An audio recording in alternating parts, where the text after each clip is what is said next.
nos chers invités, mesdames et messieurs. Alors, je suis particulièrement heureux et honoré de vous accueillir dans ce haut lieu d'échange d'idées, de débats et de propositions qui est le Forum d'économistes qui en est aujourd'hui à sa 16e édition. Nous sommes réunis ce matin pour aborder ensemble les rapports de la Tunisie avec l'Afrique. Cela ne signifie en aucun cas qu'on soit désespéré du Maghreb, ni qu'on veuille prendre nos distances à l'égard de l'Europe. Il s'agit rien de moins que de conforter ces rapports par l'inclusion, l'intégration d'Afrique. L'Afrique, particulièrement celle du sud du Sahara, est notre espace naturel. Nous en faisons pleinement partie. Même si au cours de ces 30 dernières années, on s'en est désengagé au point que finalement on s'en est détaché au plan politique, diplomatique, culturel, économique et commercial. Nous avons hélas, et cela a été dit hier, manqué de vision, de conviction, d'un vrai projet politique et, je dirais, d'un grand dessein national qui intégrerait la dimension africaine. Nous avons été effectivement victimes d'un tropisme européen, vous m'en excuserez, Madame l'ambassadeur, d'une dérive qui nous a éloignés au fil des ans des pays du sud du Sahara, qui formait pourtant le prolongement naturel de notre espace national. Nos entreprises étaient tétanisées, inhibées par la myopie de notre diplomatie qui, hélas, pris par son absence dans un continent, le nôtre, qu'elle sut par le passé séduire. Nous n'avions plus, depuis le milieu des années 80, de politique africaine, et cela dans l'indifférence, je dirais, générale. Il y avait en effet des barrières psychologiques et politiques liées à une culture étriquée de pouvoir qui était manifestement autrement plus infranchissable que les barrières physiques. Alors nous avons, diriez-vous, attendu longtemps avant d'aborder la question de notre présence en Afrique, Afrique qui porte effectivement le nom que portait jadis ce pays. En fait, la question est beaucoup plus nuancée qu'elle n'y paraît. La réalité économique s'en est quelque peu mêlée. La raison en est que tout au long de la période qui a suivi la mise en œuvre du programme d'ajustement structurel, c'est-à-dire les années 85-86, le pays, et jusqu'à l'irruption de la crise internationale de 2008-2009, la Tunisie caracolait en tête de la région avec une croissance moyenne annuelle de l'ordre de 5%. Alors, nous sommes de ce fait voilés quelque peu la face, entraînés que nous étions par la conjoncture internationale et notamment par la locomotive européenne. Mais la puissance du choc extérieur de 2009-2010, qui a ébranlé les économies occidentales et accentué le recul quasi structurel des économies de la zone euro, notre principal partenaire, qui fut par le passé, qui le reste et qui le sera, a brusquement changé la donne et révélé les limites de notre modèle de développement largement dépendait des économies de l'Union européenne. Le constat est là, la croissance s'estompe au fil des ans en Europe pour n'atteindre désormais que de faibles niveaux dans le meilleur des cas. Les principaux relais de la croissance sont ailleurs, dans la zone Pacifique, en Asie et de plus en plus en Afrique. Donc, le problème, c'est que l'Asie ou les Amériques sont quand même bien lointaines, l'Asie est quasiment inaccessible, ou presque, hein, bien évidemment, dès lors, il va falloir se redéployer sur, bien évidemment, notre espace européen. Donc, il nous faut dès à présent aller chercher la croissance là où elle se trouve. Voilà. Donc, quoi de plus naturel, donc, que de nous redéployer pour élargir notre rayon d'action et d'intervention là où l'on peut encore bénéficier de notre principal capital de sympathie et d'amitié qui a résisté à l'usure du temps, pour construire avec nos partenaires africains des relations d'une coopération exemplaire, donc de coopération et de partenariat. La Tunisie post-révolution a aujourd'hui les moyens d'une telle ambition, même si nous n'avons pas les prétentions que les grandes puissances occidentales ou les grands émergents. L'actuel gouvernement, Monsieur le ministre, et celui qui lui succédera, bien évidemment, devrait en faire la démonstration. Nous faisons partie de la Maison Afrique et nous devons nous y investir pleinement, autant par conviction que par nécessité. Nécessité, je dirais, fait loi. Monsieur le ministre, Madame l'ambassadeur, Madame la Présidente du TICA, Mesdames et Messieurs, le moment est venu pour tenter de rattraper notre retard et combler nos déficits d'Afrique. Demain, il sera trop tard. Nous ne pouvons plus prolonger notre absence dans cette partie du monde où se joue l'avenir de la croissance. C'est pourquoi nous avons placé cette année notre forum sous le signe africain. Nous avons choisi à dessein pour titre Tunisie-Afrique, le continent comme horizon. On ne saurait mieux signifier notre ancrage au continent. L'Afrique, du nord au sud, d'est en ouest, est notre nouvelle frontière. Ce qui, encore une fois, ne signifie en aucun cas qu'il faille se détourner de l'Euromède, qui restera notre principal partenaire. Alors l'évidence s'impose, nous ne pouvons plus enfreindre ce principe de réalité, car c'est en Afrique qu'il nous faut désormais chercher le complément, le surplus de croissance, si l'on veut combattre le chômage, éradiquer la pauvreté, oui, elle existe chez nous, réduire la fracture sociale et relancer nos investissements. C'est donc dans ce continent, construction rapide, au regard de sa richesse, de l'expansion de cette demande et de son potentiel de développement que se concentrent les grands gisements de croissance dans le monde. Le défi africain nous interpelle, nous n'avons d'autre choix que de le relever. Alors, la relation Tunisie-Afrique ne peut être qu'une relation forte, structurée, fondée autant sur une solide conviction que sur des intérêts, que sur des gains et d'une prospérité partagée. L'Afrique des temps est le nouvel Eldorado de la croissance mondiale. Mais elle est devenue le théâtre d'une compétition économique exacerbée. Et l'enjeu, je dirais, de rivalité géopolitique et géostratégique, la plus haute importance. Mais toutes les places ne sont pas prises dans ce continent. Et bien évidemment, autant dire qu'il y a une carte à jouer et nous devons la jouer. Les entreprises tunisiennes ont donc l'impérieuse nécessité de s'y trouver. À charge pour l'État, Monsieur le ministre, de jouer le rôle qui doit être le sien. Alors, je crois que finalement, je profite de cette occasion pour rendre hommage à une poignée de valeureux, je dirais, chefs d'entreprise de tout âge. Certains sont parmi nous ce matin, qui ont osé défier, je dirais, le désert juridico-diplomatique, l'indifférence, voire l'hostilité de nos lois, pour prendre pied en Afrique, sans l'aide des pouvoirs publics, sans leur appui logistique et financier. Ils ont osé s'aventurer, souvent avec succès, là où notre diplomatie a failli, victime qu'elle est de ses choix et, je dirais, de son propre naufrage. Alors la question qui se pose aujourd'hui n'est pas pour nous de savoir s'il faut aller ou non en Afrique, mais comment nous devons aborder sans plus tarder ce continent. Avec quels moyens et quelles mesures d'accompagnement?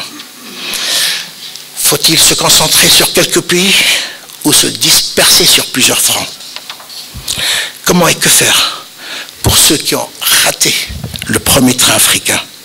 Peuvent-ils éluder encore la question de savoir s'il faut aller seul ou groupé, fût-ce avec des partenaires étrangers, pour disposer des moyens humains, matériels et financiers, qu'exige une montée en puissance sur un continent vaste et diversifié.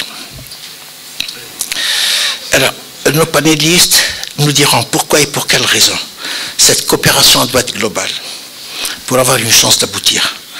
Ils nous diront aussi pourquoi est-elle nécessaire et quelles seraient les retombées à tous les niveaux pour l'ensemble des partenaires. Alors, reste une question quand même lancinante, celle de s'interroger sur les modalités de cette coopération globale. Il est difficile de ne pas dresser l'inventaire des occasions et des opportunités manquées. Et bien évidemment, dresser l'inventaire de ce qu'il faut entreprendre au plan de législation du travail, de change, de la logistique, représentation diplomatique et commerciale, des mesures d'incitation financière pour construire des relations de coopération et de partenariat tunisio-africains qui viennent en appui à notre partenariat euro-méditerranéen. La Tunisie, de par son positionnement géographique, son niveau de développement intermédiaire, son histoire et sa culture, est l'épicentre de ce vaste ensemble qui constitue leur Afrique. Le pays doit aujourd'hui s'aménager une position déterminante dans la chaîne de valeur qui va de l'Europe à l'Afrique via l'investissement ou délocalisation. Il en a les moyens, il en a les attributs, bien évidemment, parce qu'il faudrait de la volonté et de l'ambition. Et je suis, pour ma part, convaincu que nos conférenciers, nous partagerons effectivement cette vision. Alors, la question du rapport de la Tunisie avec le monde, et plus particulièrement avec l'Afrique, doit être l'une, Monsieur le ministre, de nos priorités. La Tunisie vient de faire la démonstration au cours des 3 dernières années qu'elle n'a pas peur du changement. Elle ne doit pas rester figée dans ses relations antérieures par crainte ou par peur, évidemment, ou par méconnaissance du monde qui vient. Sinon, nos jeunes continueront à partir et les nostalgiques de la classe moyenne continueront de s'appauvrir. Il faut une volonté politique et des actes forts pour redonner espoir, pour mobiliser et convaincre nos chefs d'entreprise que notre frontière ne s'arrête pas aux dunes du désert ou du Sahara, que l'Afrique est une formidable opportunité et une chance à saisir. Si l'on réussit dans cette entreprise, tout redevient possible. Alors c'est sur cette note d'espoir que je voudrais saluer et remercier encore une fois nos invités. Remercier la délégation européenne, l'Union européenne, pardon, à Tunis, et plus spécialement Madame Laura Weiss, pour l'appui et le concours sans lesquels cette manifestation ne sera pas ce qu'elle est.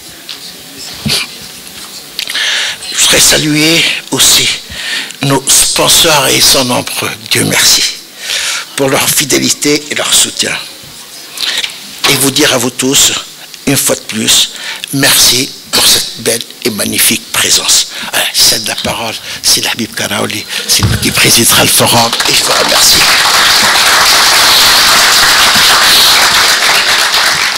Fadl Habib. Merci Sidi Hedi Misri. En fait, on peut tous partir parce que Hedi Misri a tout dit, donc il a posé la problématique, il a posé, il a donné les données de base, il a posé le cadre un peu, j'allais dire, légal et institutionnel et géostratégique pour situer un peu le thème de notre forum de l'économiste maghrébin dans sa 16e édition.